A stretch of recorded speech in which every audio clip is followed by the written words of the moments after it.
Hello friends, अस्तित्व news 22 में आप सभी का स्वागत है। हम आपके बीच कुछ खास अपडेट लेकर प्रेजेंट हैं, जैसा कि ईपीएस 95 पेंशन स्कीम के तहत आपके बीच एक्सप्लेन करने जा रहे हैं कि पेंशन को लेकर ईपीएफओ और सरकार को 4 सुझाव क्या दिए गए हैं। पेंशन योग्य वेतन सीमा में संशोधन से बढ़ेगा पैसा।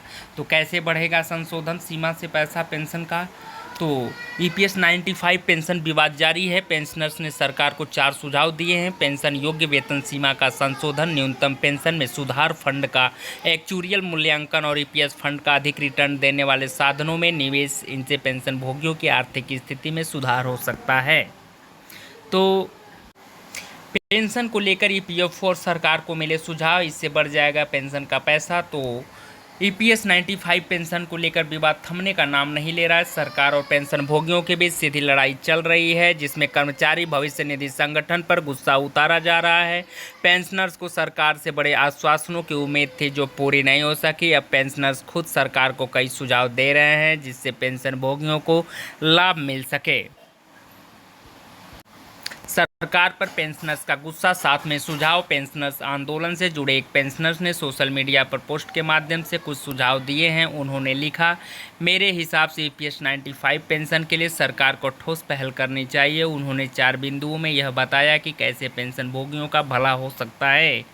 तो ईपीएस 95 पेंशनर्स के लिए 4 सुझाव हैं, जो कि पेंशन योग्य वेतन सीमा का संशोधन है। नंबर 1, सरकार को पिछले संशोधन यानी 1 सितंबर 2014 से मुद्रास्फीति और वेतन वृद्धि को ध्यान में रखते हुए पेंशन योग्य वेतन सीमा को संशोधित करना चाहिए। इससे पेंशन राशि में वृद्धि हो सकती है और पेंशन भोगियों को अधिक लाभ मिल सकता है।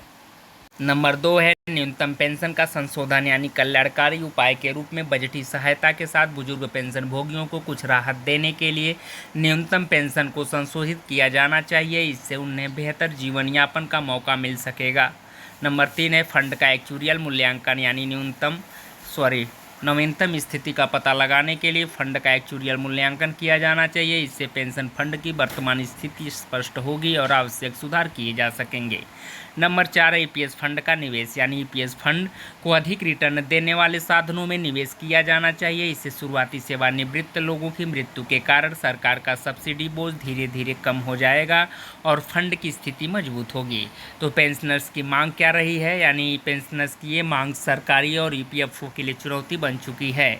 यदि इन सुझावों को ध्यान में रखा जाता है तो पेंशन भोगियों को काफ़ी राहत मिल सकती है और उनकी आर्थिक स्थिति में सुधार हो सकता है।